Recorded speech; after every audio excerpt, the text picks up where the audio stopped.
और बढ़ते आगे, कांग्रेस नेताओं में बीजेपी ज्वाइन करने की होड़ सी लगी हुई है। चुनाव की तारीख का ऐलान हो चुका है, लेकिन कांग्रेस छोड़कर बीजेपी ज्वाइन करने वाले नेताओं की कतार लगी है, अभी लंबी फहरिस्त है। इस मौजूदा संकट के चलते कांग्रेस के बचे कुछ नेताओं में किस कदर निराशा है, इसका अंदाजा उनके बयानों से लगाया जा सकता है। इस कड़ी में अधीर रंजन चौधरी का बयान भी गौर करने लायक है। रिपोर्ट देखिए।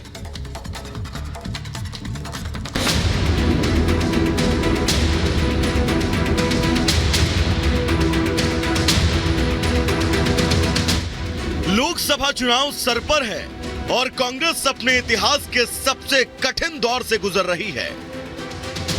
कांग्रेस के सारे धुरंधर नेता एक एक करके पार्टी छोड़ रहे हैं और सबसे बड़ी चुनौती ये कि कांग्रेस के वजूद को जिस राजनीतिक दल से सबसे ज्यादा खतरा है, उसके सारे नेता उसी पार्टी यानी बीजेपी की तरफ रुख कर रहे हैं। देश में बामुश्किल ही कोई ऐसा राज्य बचा जहां कांग्रेस के नेता अपने हाथों में कमल न थाम रहे हो, लेकिन कांग्रेस है कि इस कड़वे सच से सबक लेने के बावजूद बीजेपी को कोसने में लगी है। इसी कड़ी में असम के सीएम हेमंत बिस्वा शर्मा ने कांग्रेस को लेकर एक बयान दिया, जिस पर कांग्रेस के वरिष्ठ नेता अधीर रंजन चौधरी ऐसा भड़क गए कि बौखलाहट में वो बदतमीजी पर उतर आए। असम की जनता हेमंता की जुबान खींच लेगी। जो ये सब बोल रहे हैं, उनको खुद को कांग्रेस ने इतने सालों तक पाला पोसा था, अब उनकी जुबान निकल रही है। असम की जनता उनकी जुबान खींच लेगी। खिसियानी बिल्ली खंभा नोचे, ये कहावत बेहद पुरानी है, लेकिन वजूद बचाने का संकट झेल रही कांग्रेसी नेताओं की बौखलाहट साफ दिख रही है कि झटके पर झटका लगने के बावजूद न तो कांग्रेस आलाकमान आत्मचिंतन को तैयार है, न ही उसके दिग्गज नेता जिनके पास भविष्य को लेकर कोई नया प्लान है। बेशक अधीर रंजन का यह बयान गैर राजनीतिक है, जबकि असम के सीएम हेमंत बिस्वा शर्मा ने कांग्रेस के मौजूदा हालात पर एक विशुद्ध राजनीतिक टिप्पणी की थी, जिस पर अधीर रंजन भड़क गए और कांग्रेसी खेमे में छाई निराशा उनके बयानों के जरिए छलक कर बाहर आ गई। आइए आपको सुनाते हैं असम के सीएम हेमंत बिस्वा शर्मा ने कांग्रेस पर आखिर क्या टिप्पणी की थी। कांग्रेस भोट दी लाभ ना, कारण कांग्रेस जोन जिकिब इटाको बीजेपी जॉइन कर দিব अन्य गति की लाभ हम कि भोट दी कांग्रेस एबार सीट पाब नेকি सीट पुआ नुपुआ दूर कथा। कांग्रेस कैंडिडेट तो कांग्रेस থাকিব না নাই हेतु डांगर कथा। त्यार पर आगत तो खुदिब লাগিব जे आपुनी कांग्रेस থাকিব না নাই। जाहिर है लोकसभा चुनाव में अब गिनती के दिन बचे हैं। ऐसे में सारे राजनीतिक दल एक दूसरे पर टीका टिप्पणी करने से पीछे नहीं हट रहे, लेकिन कांग्रेसी खेमे में अलग ही माहौल है। हालात ऐसे कि जो नेता सुबह के नाश्ते पर पार्टी लाइन पर बयान दे रहे होते हैं, वो शाम ढलते ढलते बीजेपी ज्वाइन कर लेते हैं। ऐसे में कांग्रेस नेताओं का दम इसी बात पर फूला जा रहा है कि वो चुनाव की तैयारी में जुटे या अपने बचे खुचे नेताओं को समेटने की कोशिश करें, जिसका नतीजा है कि पार्टी की दुर्दशा से निराश कांग्रेस के दिग्गज नेता झुंझुलाहट में निजी खुन्नस निकालने से भी परहेज नहीं कर रहे हैं। क्रेडिट मोदी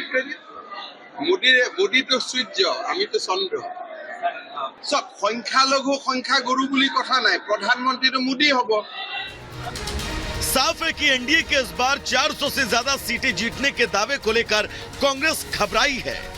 एक तरफ जहां पीएम मोदी समेत बीजेपी के सारे दिग्गज नेता जमीन पर कार्यकर्ताओं के साथ चुनाव की तैयारियों में जुटे हैं, तो वहीं कांग्रेस छोड़कर जाने वाले नेताओं को देखकर बचे कुचे कांग्रेस नेता और कार्यकर्ता दोनों दिशाहीन हो चुके हैं।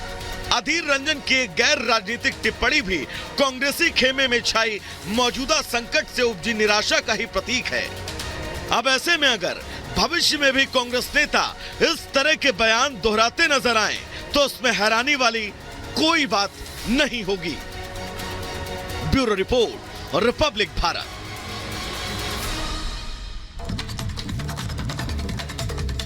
और चलिए आगे बढ़ते हैं, बात 2024 की रण की करते हैं। निरहुआ जो कि आजमगढ़ से चुनाव लड़ने वाले हैं, बीजेपी प्रत्याशी हैं, उन्होंने MY समीकरण का काट ढूंढ लिया है और अब समाजवादी पार्टी उम्मीदवार धर्मेंद्र को सीधी सीधी टक्कर देने को तैयार हो गए। 1 मिनट में पूरी खबर समझिए। लोकसभा चुनाव 2024 में मुस्लिम और यादव फैक्टर के जरिए समाजवादी पार्टी आजमगढ़ जीतने का सपना देख रही है, लेकिन बीजेपी प्रत्याशी दिनेश लाल निरहुआ समाजवादी पार्टी से एक कदम आगे चल रहे हैं। अपनी लोकसभा सीट फतह करने के लिए निरहुआ एक तरफ जहां समाजवादी पार्टी प्रत्याशी धर्मेंद्र यादव पर परिवारवाद का आरोप लगाकर यादव मतदाताओं को अपने पक्ष में करने का दावा कर रहे हैं, वहीं मुबारकपुर के नगर पालिका अध्यक्ष प्रतिनिधि शमीम के अवतार पार्टी में शामिल होने के बाद मुस्लिमों का समर्थन भी मिलने का दावा कर रहे हैं। इधर प्रत्याशी बनाए जाने के बाद धर्मेंद्र अब तक आजमगढ़ नहीं पहुंचे हैं, तो दूसरी तरफ बीजेपी प्रत्याशी निरहुआ लगातार अपने इलाके में एक्टिव हैं, लोगों से मिल रहे हैं, कार्यकर्ताओं के बीच पहुंच रहे हैं, साथ ही विरोधी खेमे में सेंधमारी कर रहे हैं, जिससे समाजवादी पार्टी की बेचैनी बढ़ती जा रही है। Bureau report, Republic Bharat. तो चलिए अब आगे बढ़ेंगे और बात राम की नगरी अयोध्या और अयोध्या में हो रहे रंगोत्सव की करेंगे। दरअसल रंग भरी एकादशी के साथ ही अयोध्या में रंगों के त्योहार की शुरुआत हो चुकी है। रिपोर्ट आपको दिखाते हैं। इस बार होली अयोध्या के लिए राम नाम वाली होने वाली है, जिसकी शुरुआत रंग भरी एकादशी से हो चुकी है। अयोध्या में रंग भरी एकादशी के साथ मंदिरों में होली शुरू हो जाती है। आज ही के दिन से रंग भरी एकादशी प्रारंभ हो जाता है और अभी पंचकोशी परिक्रमा हनुमान जी के निशान को उठा के हम लोग पंचकोशी परिक्रमा करें और पूरी अयोध्या फागुनी रंग से सराबोर हो जाती है। साधु संतों के साथ लोग सड़कों पर और मंदिर मंदिर रंग गुलाल के साथ होली खेलते हैं। बैंड बाजे के साथ साधु संतों का काफिला सब कुछ भूल होली के हुड़दंग में शामिल हो जाता है। ऐसी मान्यता है कि अयोध्या में हनुमान जी सभी देवी देवताओं को निमंत्रण देने खुद जाते हैं, इसीलिए उनका पवित्र निशान साल में केवल एक बार इसी खास मौके पर निकाला जाता है। ब्यूरो रिपोर्ट और रिपब्लिक भारत। में ना मैं कभी विचलित हुआ, ऐसे में इस चुनौती को भी मैं पूरी तरीके से स्वीकार करता हूँ। ये फैसला अंत में चाचा जी को ही लेना है। हमेशा उन्होंने कहा है कि अपने राजनीति में अपने अंतिम सांस तक वो प्रधानमंत्री जी के साथ रहेंगे, एनडीए के साथ रहेंगे। ये वादे, ये दावे वे करते आए हैं। ऐसे में क्या प्रधानमंत्री जी के 400 सीटों को जीतने का जो लक्ष्य है, क्या उसमें वह स्वयं रोड़ा बनेंगे? ये फैसला उन्हीं को ही करना है। तो चिराग पासवान को आपने सुना। इस बीच आगे बढ़ेंगे। बिहार की राजनीति से जुड़ी ये बड़ी खबर है। लालू तेजस्वी से पप्पू यादव ने मुलाकात की है। दरअसल पूर्णिया सीट को लेकर यह मुलाकात है, ऐसा सूत्रों के हवाले से खबर है, और पूर्णिया से ही पप्पू यादव चुनाव लड़ सकते हैं। बिहार की सभी सीटों पर जीत होगी, ऐसा कहते पप्पू यादव नजर आए। दरअसल खबर यह है कि पप्पू यादव कांग्रेस के टिकट पर पूर्णिया से चुनाव लड़ सकते हैं। इससे पहले उनकी पार्टी जाप का कांग्रेस में विलय हो सकता है, यानी कि अपनी पार्टी का कांग्रेस में विलय करके पप्पू यादव पूर्णिया सीट से अपनी दावेदारी ठोक सकते हैं। एक परिवार के नाते जब भी वो किसी ईडी, सीबीआई या बीमार थे, हमेशा हमारी मुलाकात होती रही। हमेशा उस परिवार के साथ हम खड़े रहे। हमारे और लालू जी के जो राजनीतिक रिश्ता तो रहा नहीं कभी, हमारा और लालू जी का रिश्ता कंप्लीट रूप से एक भावनात्मक रिश्ता रहा है और ना हम दोनों कभी एक दूसरे से अलग नहीं हो पाए। कल हम लोग पूरा परिवार थे। कोसी, सीमांचल, मिथिलांचल में हम लोग मिल करके किसी भी कीमत पर बीजेपी को रोक सकते हैं।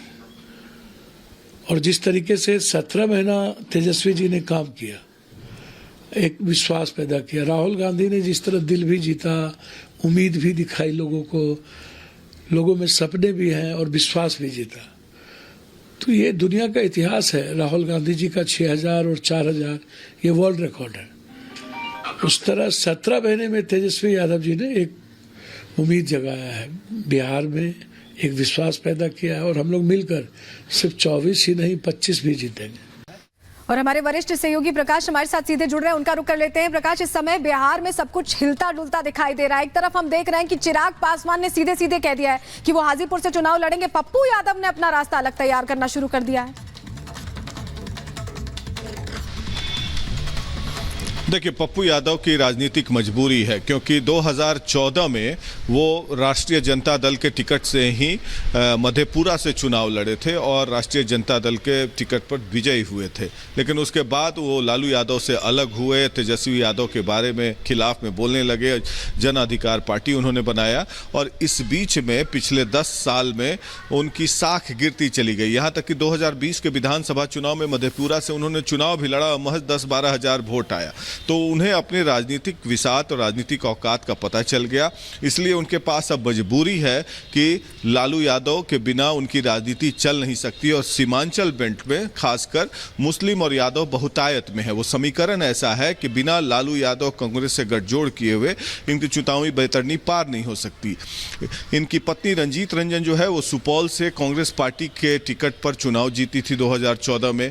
उसके बाद अभी राज्यसभा सांसद हैं कांग्रेस पार्टी से छत्तीसगढ़ से, इसीलिए वो सीट शायद पूर्णिया सीट लालू यादव और तेजस्वी यादव से मुलाकात कर उन्होंने आग्रह किया कि सीट कांग्रेस पार्टी को दे दीजिए और कांग्रेस ने प्रस्ताव रखा है कि आप अपनी पार्टी को हमारी पार्टी में विलय कर दीजिए।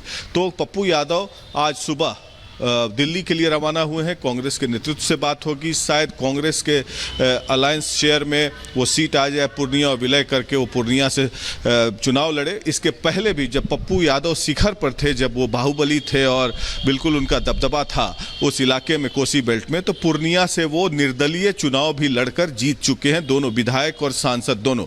लेकिन वक्त के हिसाब से राजनीतिक हैसियत और औकात में भी बदलाव होता है और पप्पू यादव वैसे मजबूत नहीं है जैसे पहले थे और यादव जो वोटर है वो